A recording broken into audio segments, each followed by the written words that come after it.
ప్రియమైన సహోదరి సహోదరులారా, ఈ యొక్క సమయంలో మన ప్రభు అయినటువంటి యేసుక్రీస్తు వారి యొక్క కృప వినుచున్నటువంటి బిడ్డలందరినీ తోడై వారి ఆత్మీయ జీవితానికి, శారీరక జీవితానికి, ఈ లోక సంబంధంగా ఈ లోకంలో జీవించేంతకాలం ప్రభు మీకు తన కృపను, తన సంకల్పాన్ని మీ యందుంచి నిత్యము మిమ్మల్ని నడిపించి ఆదరించి ఆశీర్వదించాలని నా యొక్క ప్రార్థన ఉన్నది, ఆకాంక్ష ఉన్నది. ప్రియులారా,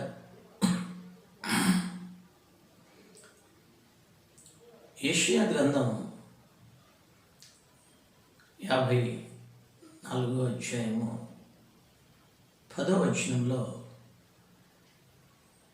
ఈ విధంగా పరిశుద్ధాత్మ దేవుడు ప్రవక్త అయినటువంటి యెషయా ద్వారా మనకిచ్చినటువంటి గొప్ప వాగ్దానము వ్రాయించి ఇచ్చాడు. నా కృప నిన్ను విడిచిపోదు, కొండలు మెట్టలు తత్తరిల్లినను నా కృప నిన్ను విడిచిపోదనని ప్రభువు సెలవిస్తున్నాడు. కనుక నా కృప నిన్ను విడిచిపోదనే ఎంత ఖచ్చితంగా ప్రభు మనకు తెలియచేస్తున్నాడంటే ఆయన కృప మన ఎడల ఎంత ఉన్నతముగా ఉన్నదో మనం ఒకసారి ఆలోచించాలి. నిజానికి ఈ భూమిపై పుట్టిన ప్రతి మనుష్యుడు పాపములోనే తన తల్లి గర్భమునందు పాపము ద్వారా జన్మించాడని దావీదు తన గ్రంథంలో మనకు తెలియచేశాడు. 51వ కీర్తన 5వ వచనంలో మనం చూచినప్పుడు, నా తల్లి నన్ను గర్భములో ఉన్నప్పుడు పాపములోనే గర్భము ధరించిందని. ప్రియులారా, మానవుడు జన్మతా పాపి. ఆదాము మొదలుకొని చివరి మనుష్యుడు ఈ భూమిపై పుడుతూ చివరి తరంలో ఉన్న మనం, చివరి మనుష్యుడికి కూడా పాపము, ఆదాము యొక్క పాపమును సంచరించుకొని మనం జన్మించినటువంటి వారమై ఉన్నాం. మనుష్యుడు పాపము చేసినందున పాపి కాదు, కానీ తల్లి గర్భంలో గర్భం ధరించి భూమిపై వచ్చిన ఆ గర్భంలో నుండే పాపములో పుట్టామని లేఖనాలు మనకు సెలవిస్తాయి. మరి ఇంతటి పాపమును మనకు క్షమించి మనల్ని పరిశుద్ధపరిచి నిత్యరాజ్యంలో మనల్ని ప్రవేశపెట్టగల దేవుడు ఈ భూమిపై ఎవరైనా ఉన్నారంటే నజరేయుడైనటువంటి యేసుక్రీస్తు వారిని మనం ఖచ్చితంగా తెలుసుకోవాల్సి ఉంది. ప్రియులారా, మార్కు సువార్త 2వ అధ్యాయం 9వ వాక్యంలో అక్కడ జరిగినటువంటి సన్నివేశం,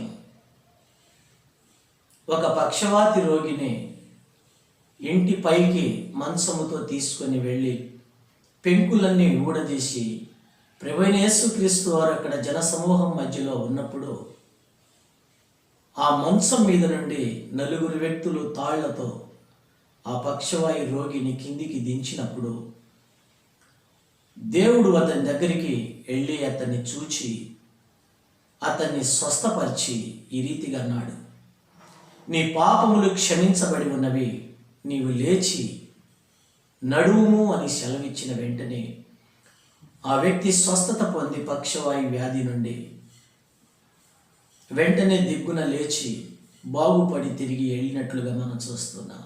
ప్రియులారా, 9వ వాక్యంలో మార్కు సువార్త 2:9లో ప్రభు అన్నాడు, పాపములు క్షమించుటకు మనిషి కుమారునికి భూమిపై అధికారం ఉన్నదని చెప్పాడు. ఈ మాట ఈ ప్రపంచ మానవాళిలో ఎవరు ఈ మాట చెప్పలేదు, కానీ యేసుక్రీస్తు వారు ఒక్కరే ఈ మాటను తెలియచేశారు. పాపములు క్షమించే అధికారం యేసు ప్రభువుకు ఉన్నట్లుగా ఆయన అక్కడున్నటువంటి జన సమూహముతో మాట్లాడి పక్షవాయు రోగిని ఆయన నీ పాపములు క్షమించబడి ఉన్నవి అని చెప్పి ఆయన పాపాన్ని క్షమించినప్పుడు ఆయనకున్న వ్యాధి స్వస్థత కలిగి వెళ్ళినట్లు చూస్తున్నాం.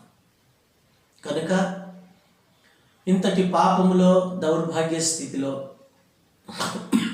జీవించుచున్నటువంటి మనల్ని ప్రభు అయినటువంటి యేసుక్రీస్తు వారు ప్రేమించి తన అనాది సంకల్పము చొప్పున భూలోకములో కన్య మరియ గర్భమున జన్మించి 33.5 సంవత్సరాలు ఈ లోకంలో ఉండి 3.5 సంవత్సరాలు తన సేవను ప్రారంభించి అనేకమైనటువంటి అద్భుతాలు, సూచక్రియలు, మహత్య కార్యాలు చేసి మనందరినీ ఆయన రక్షకుడని నిరూపించి సిలువలో ఆయన్ను చంపినప్పటికీ యూదులందరూ, మత పెద్దలు, ఈ లోకము అందరూ ఆయన్ని ద్వేషించి అసహించి దేవుని కుమారుడివైతే నిన్ను నీవే రక్షించుకొని సిలువ మీదికి దిగి కిందికి రమ్మని హేళన చేశారు, అపహాస్యం చేశారు. అలా ఆయన సిలువలో మరణించి పునరుద్ధానుడై ఆయన సమాధి చేయబడి 3వ దినం పునరుద్ధానుడై లేచి వచ్చాడు. లూకాసు వార్త 24వ అధ్యాయం 1, 2, 3 వచనాల్లో చూచినప్పుడు ఆయన సజీవుడై ఉన్నాడు, ఆయనను మీరు మృతులలో ఎందుకు వెతుకుచున్నారని లేఖనం సెలవిస్తుంది. ఆ రీతిగా ఆయన మనల్ని ప్రేమించి మన పాపములు క్షమించుట కొరకు తన చివరి బొట్టు రక్తం వరకు చిందించి పరలోకమును ఆయన అపోస్తులు 1:11 ప్రకారం ఆరోహణమైనట్లుగా మనం చూచాం. ప్రియులారా, అపోస్తులు 1:3 ప్రకారం ఆయన పునరుద్ధానుడైన తర్వాత 40 దినాలు ఈ భూమిపై సంచరించి అనేక మందిని ఆయన కనిబడి తర్వాత ఆయన పరలోకానికి వెళ్ళాడు. అపోస్తులు 1:11 ప్రకారం. కనుక ఆయన ఈ లోకములో వచ్చినటువంటి లోకరక్షకుడు. యోహాను సువార్త 4వ అధ్యాయం 41, 48 వచనాల్లో ఆయన ఆనాటి సమరయులందరూ వచ్చి ఆయన గురించి విని చూచి ఈయన నిజముగా లోకరక్షకుడని మేము తెలుసుకొని ఉన్నామని ఆయన్ను గూర్చి సాక్ష్యం చెప్పారు. అవును, ఆయన లోకరక్షకుడు, మానవ పాప పరిహార్థమై లోకంలో మనందరి నిమిత్తమై వచ్చి శిలువలో మరణించి తిరిగి 3వ దినం పునరుద్ధానుడై సమాధి చేయబడి లేచినటువంటి యేసు ప్రభు వారిని నీవు విశ్వసించిన ఎడల దేవుడు తప్పగా నిన్ను రక్షించగల సమర్థుడు. వాక్యం వింటున్నటువంటి ప్రియ దేవుని బిడ్డ, ఏ స్థితిలో ఉన్నావో, బాధలో ఉన్నావా, కన్నీళ్లలో ఉన్నావా, సమస్యలో ఉన్నావా, అప్పుల్లో ఉన్నావా, మరణకరమైన వేదలో ఉన్నావా, నీ బాధ ఏదైనా కావచ్చు, కానీ ప్రభు అంటూ ఉన్నాడు, నాకు అసాధ్యమైనది ఏదైనా కలదా అని. అవును, ఆయనకు అసాధ్యమైనది ఏది లేదు. ఆయన సన్నిధిలో నువ్వు మోకరించి ఇప్పుడే ప్రార్థన చేయగలిగితే మత్తయి 21:22 వచనం ప్రకారం మీరు ప్రార్థన చేయనప్పుడు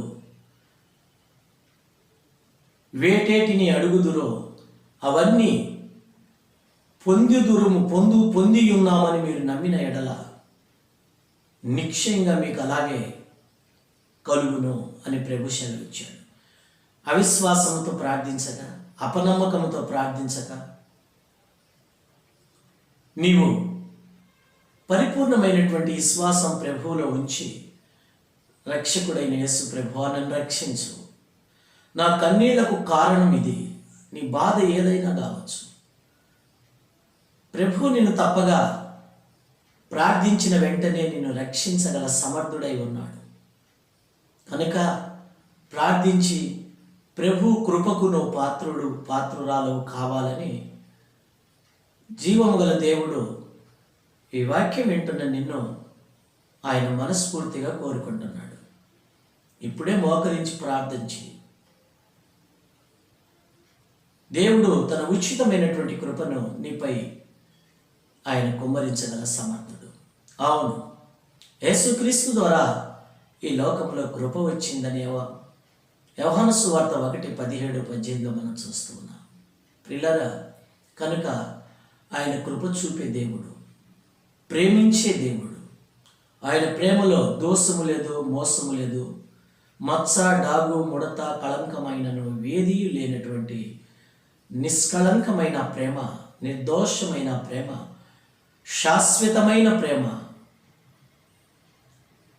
ఇర్మియా 33:3 ఇర్మియా 31:3 వాక్యాల ప్రకారం నిన్న ఆయన శాశ్వతమైన ప్రేమతో ప్రేమిస్తూ ఉన్నాడు. కనుక వాక్యం వింటున్నటువంటి నా ప్రియ సహోదరి, సహోదరుడా, యవనస్తుడా, ఇప్పుడే నీవు ప్రభువుని హత్తుకొని మోకరించి ప్రార్థించగలిగితే జీవాధిపతి అయిన దేవుడు నిన్ను దర్శించి నీకు వ్యాధివైన బాధలైన ప్రభు నిన్ను స్వస్థపరిచి నీ సమస్త బాధల కన్నీళ్లలో నుంచి నిన్ను ఆయన చేయి పట్టుకొని పైకి లేపగల సమర్థుడైన దేవుడు. నిన్ను మాత్రమే కాదు, నీ తల్లిదండ్రుల్ని, నీ కుటుంబాన్ని, నీ అన్నదమ్ముల్ని, భార్యాబిడ్డల్ని, భార్యాభర్తల్ని, కుటుంబ సమేతంగా నీవు ఒక్కరివే ప్రార్థించగలిగితే నీ కుటుంబాన్ని రక్షించుకోగలవు. నీ కుటుంబాన్ని యేసు ప్రభు నిమిత్తం సంపాదించుకోగలవు. పరలోక నిత్య జీవము కొరకు సంపాదించుకోగలవు. అంత మాత్రమే కాదు, ప్రభువులో విశ్వసించిన నిన్ను బట్టి ప్రభువు నిన్ను వాడుకున్న విధానం, మార్చిన విధానాన్ని చూసి నీ కుటుంబీకులు కూడా ఒక మంచి నూతనమైన ఆధ్యాత్మిక అనుభవంలో రాగలరు. అందుకని ప్రభు గొప్ప దేవుడు, ఆశీర్వదించగల దేవుడు, నిత్యము నీతో ఉండగల దేవుడు, నిన్ను తోడై రక్షించగల సమర్థుడు. అందుకని ఆయన కృప మనల్ని విడిచిపెట్టని కృప. మనం పాపులమైనప్పటికీ, మనము ఆయనకు పనికిరాని వాళ్ళమైనప్పటికీ, ఎంత ఘోర దుర్మార్గులమైనప్పటికీ ఆయన తన ఉచితమైన కృప చేత, తన అనాది సంకల్పము చేత మనలను తన కృపలో జ్ఞాపకం చేసుకొని ప్రేమించి మనల్ని రక్షించగల సమర్థుడు. ఆయన కృప ఎంత గొప్పదైతే, ఎంత గొప్పదంటే ఆయన కృప. 1 యోహాను పత్రిక 1వ అధ్యాయం 9వ వాక్యం ప్రకారం క్రీస్తు యేసు రక్తం ప్రతి ఘోర పాపములను కడిగి వీయును అని.